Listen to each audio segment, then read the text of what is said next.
आज हम एक बहुत जानी पहचानी कहानी पर बात करेंगे, समुद्र मंथन। हम सब ने इसके बारे में सुना है। देवता और असुर मिलकर एक महासागर को मथते हैं अमृत पाने के लिए। लेकिन हमारे पास जो विश्लेषण है वो इस कहानी को किसी बाहरी घटना की तरह नहीं, बल्कि हमारे अपने मन के भीतर हर पल चलने वाले एक मनोवैज्ञानिक नाटक की तरह देखता है। बिल्कुल। तो आज हम अपने ही मन के समुद्र में उतरने वाले हैं। और मजे की बात ये कि ये कहानी बाहर की नहीं बल्कि हमारे अंदर की है। ये एक नक्शा है जो दिखाता है कि हमारे भीतर क्या क्या चल रहा है। इस नजरिए से देखें तो समुद्र मंथन कोई हजारों साल पहले घटी घटना नहीं है। ये अभी इसी पल हमारे अंदर हो रहा है। चलिए तो फिर यहीं से शुरू करते हैं।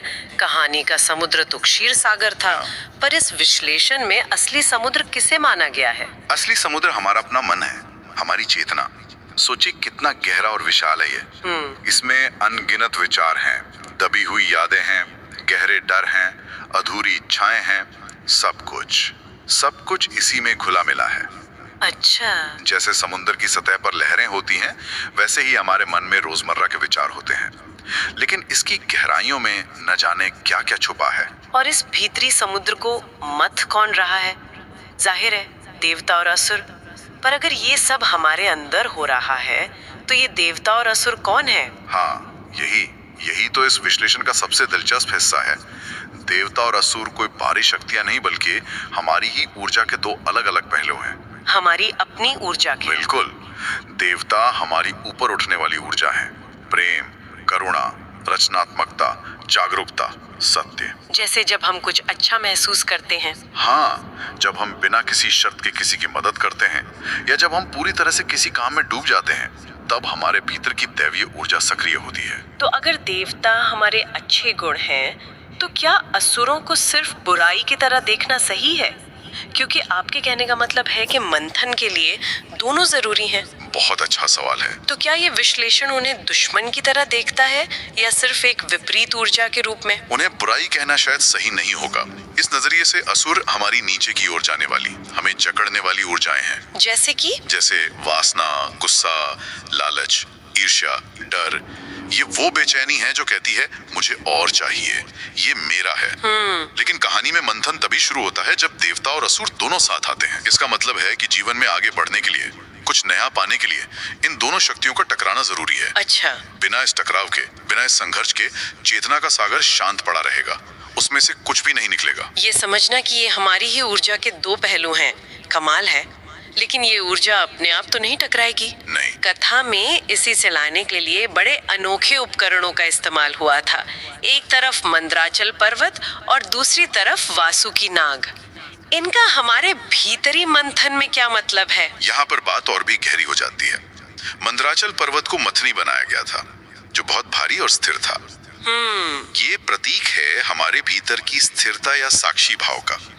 ये हमारी चेतना का वो केंद्र है जो सब कुछ होते हुए देखता है पर उसमें बहता नहीं है। यानी स्थिरता का मतलब भावनाहीन होना नहीं, बल्कि भावनाओं के तूफान में बहना जाना है। बिल्कुल। सोचिए जब ऑफिस में कोई बड़ा प्रोजेक्ट फेल हो जाता है और चारों तरफ तनाव होता है, उस पल में जो व्यक्ति शांत रहकर बस देख पाता है कि क्या हो रहा है, बिना घबराए। हाँ, बिना घबराए, वही अपने मंदराचल पर बैठा है। ध्यान में भी तो यही होता है। हजारों विचार आते जाते हैं, पर हम बस उन्हें देखते हैं, उनसे उलझते नहीं। यही स्थिरता मंथन का आधार है। और वासुकी नाग, जिसे रस्सी की तरह इस्तेमाल किया गया, उसका क्या प्रतीक है?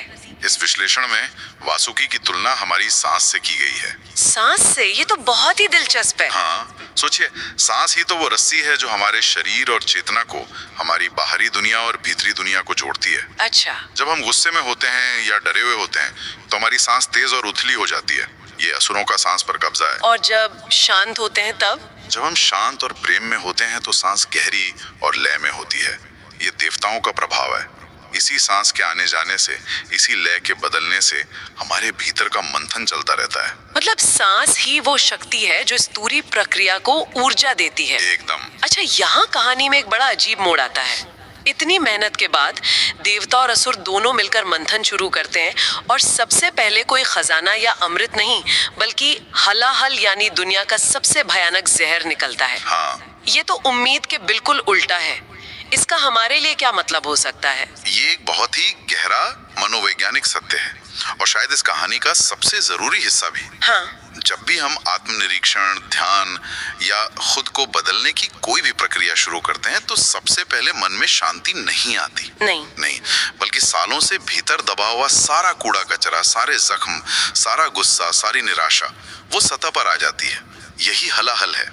ये तो वैसा ही हुआ जैसे किसी शांत तालाब में पत्थर फेंकने पर पहले नीचे जमी हुई कीचड़ ऊपर आती है। बिल्कुल सही कहा। ज्यादातर लोग शायद ये देखकर घबरा जाते होंगे कि ध्यान या आत्मचिंतन करने से तो मन और अशांत हो रहा है। बिल्कुल, और ज्यादातर लोग यहीं पर अपनी यात्रा छोड़ देते हैं। उन्हें लगता है कि ये रास्ता उनके लिए नहीं है क्योंकि उन्हें तुरंत अच्छे परिणाम चाहिए। हाँ। लेकिन ये विश्लेषण बताता है कि विष का निकलना इस बात का संकेत है कि मंथन सही दिशा में हो रहा है।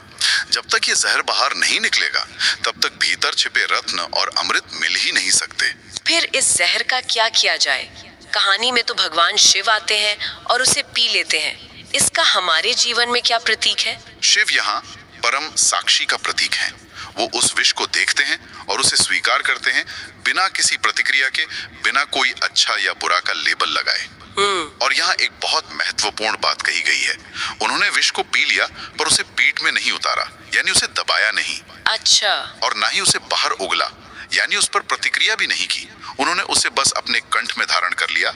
यानी उन्होंने उस नकारात्मकता को पूरी तरह से देखा, महसूस किया, पर उससे अपनी पहचान नहीं जोड़ी। एकदम सही। इसका संदेश है, अपने भीतर के अंधकार से, अपने गुस्से से, अपने डर से भागो मत। उसे बस देखो। उसे बस देखो पूरी जागरूकता के साथ। उसे स्वीकार करो कि हाँ, ये मेरे भीतर है। जब हम अपने विष को बिना किसी निर्णय के देखना सीख जाते हैं तो उसकी हमें नष्ट करने की शक्ति खत्म हो जाती है। मतलब वो विष ही रूपांतरित होने लगता है। बिल्कुल। शिव का नीलकंठ होना इसी रूपांतरण का प्रतीक है। जब इस जहर को देख लिया और स्वीकार कर लिया, तब जाकर कामधेनु, ऐरावत जैसे रत्न निकलने शुरू होते हैं और आखिर में आता है अमृत। हाँ। ये बात सुनने में तो बहुत गहरी लगती है, पर क्या ये आम इंसान के लिए थोड़ी निराशाजनक नहीं है? लोग अमरता के जाम की कहानी सुनते हैं और यहाँ पता चलता है कि ये तो सिर्फ एक अवस्था है जिसे पाने के लिए पहले अपने अंदर के जहर से गुजरना पड़ेगा। ये निराशाजनक लग सकता है, लेकिन असल में ये बहुत उम्मीद जगाने वाली बात है। कैसे? क्योंकि अगर अमृत कोई बाहरी चीज होती तो वो कुछ ही लोगों को मिलती, लेकिन इस विश्लेषण के अनुसार अमृत कोई पीने की चीज नहीं बल्कि चेतना की एक अवस्था है। अच्छा। ये वो गहरी शांति और आनंद की अवस्था है जो तब मिलती है जब हमारे भीतर का सारा द्वंद, सारा संघर्ष खत्म हो जाता है, जब देवता और असुर लड़ना बंद कर देते हैं, जब मैं यानी अहंकार विलीन हो जाता है, तब जो शून्य, जो मौन बचता है, वही अमृत है। तो इसका मतलब ये हुआ कि ये पूरी यात्रा कुछ पाने के लिए नहीं थी, बल्कि अपने भीतर के संघर्ष और अहंकार को खोने या गिराने के लिए थी। बिल्कुल। अमरता का मतलब शरीर का हमेशा जिंदा रहना नहीं है, बल्कि इस बात का बोध हो जाना है कि हमारे भीतर जो देखने वाला है, जो साक्षी है, वो जन्म और मृत्यु से परे है। ओह। वो कभी पैदा नहीं हुआ, वो कभी मरेगा नहीं। जब मंथन शांत होता है तब ये एहसास होता है कि हम अमृत को खोज नहीं रहे थे, हम तो खुद ही अमृत हैं। बस अपने ही बनाए हुए शोर और संघर्ष में उसे भूल गए थे। बिल्कुल। ये सचमुच एक पौराणिक कथा को देखने का एक बिल्कुल नया और शक्तिशाली नजरिया है। ये हमें सिखाता है कि हमारे सबसे बड़े संघर्ष और हमारे सबसे बड़े खजाने दोनों हमारे भीतर ही हैं, और उन्हें खोजने के लिए हमारे पास स्थिरता यानी मंद्राचल और सांस यानी वासुकी जैसे उपकरण पहले से मौजूद हैं। और सबसे महत्वपूर्ण संदेश ये है कि अपने भीतर के विष से डरना नहीं है। सही बात है। उसे दबाने या उससे भागने की कोशिश हमें और उलझा देती है। इस विश्लेषण के अनुसार उसे पूरी जागरूकता से स्वीकार करना ही अमृत यानी आंतरिक शांति तक पहुंचने का एकमात्र रास्ता है। मतलब जो विष से भागता है वो कभी अमृत तक नहीं पहुंच सकता। कभी नहीं। ये एक बहुत ही जरूरी बात है।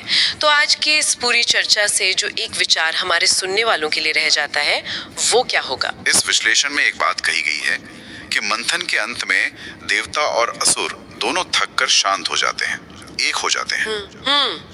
यह एक गहरा सवाल खड़ा करता है। अगर हमारे सबसे अच्छे गुण और हमारे सबसे बुरे दोष दोनों एक ही जीवन ऊर्जा से पैदा होते हैं तो क्या होगा अगर हम उन्हें अच्छा या बुरा कहना बंद कर दें? अच्छा, क्या होगा अगर हम उन्हें बस गति में ऊर्जा के अलग अलग रूपों की तरह देखना शुरू कर दें? शायद तब असली संतुलन मिल जाए। इस वीडियो में सदगुरु ओशो समुद्र मंथन के बारे में जिक्र किया है, जिनको मैं ड्यूएट के रूप में दिखाया हूँ।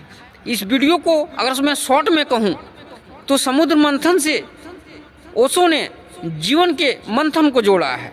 यहाँ ओशो ने मंदराचल पर्वत को चेतना से जोड़ा है, जो हमेशा स्थिर रहता है, और बासुकीनाथ सांप को श्वास से जोड़ा है, जो कि पर्वत को की ओर चारों ओर घूमता है, और अमृत और विष को इन्होंने भावनाओं से जोड़ा है, जैसे घृणा, ईर्ष्या, अहंकार, क्रोध, ये सबको विष के रूप में दिया, और अमृत को प्रेम, ज्ञान, शांति को दर्शाया है। बोला है जैसे मंदराचल स्थिर रहती है, वैसे तुम्हारा चेतना स्थिर है। वह सभी स्थिति को देखता है। जब तक वो स्थिर नहीं होगा तब तक मंथन नहीं हो सकता है। और जब मंथन होता है, मतलब सांस जब ऊपर नीचे होता है, तो जीवन में सबसे पहले विष आता है। तुम बेचैन हो जाते हो जैसे ही ध्यान में बैठते हो। उसके बाद तुम्हें अमृत मिलता है। उसके बाद सुकून, शांति, प्रेम, मोह, प्रेम, शांति, ज्ञान आपके अंदर उभर के आता है। यस वीडियो का छोटा सा सार, पूरा वीडियो का सार बस इतना ही है। और मैं इस प्रकार के वीडियो अपने चैनल पर लाते रहूँगा, ज्ञान ज्योति प्रकृति पर। इसीलिए प्लीज़ मेरा चैनल को सब्सक्राइब कर लेना, और वीडियो अच्छी लगी हो तो प्लीज़ लाइक कर देना, और मन में कुछ सवाल हो तो कमेंट बॉक्स में ज़रूर बताना। और यह बताना कि समुद्र मंथन का वीडियो किसने देखा है, क्या यह भगवान ओशो, सदगुरु ओशो ने सही बताया है। और हाँ, आज के डेट में एक हाइप का ऑप्शन आया है, प्लीज़ मुझे हाइप भी कर देना। थैंक्स फॉर वॉचिंग, धन्यवाद। जय श्री कृष्णा, सीताराम, राधे श्याम।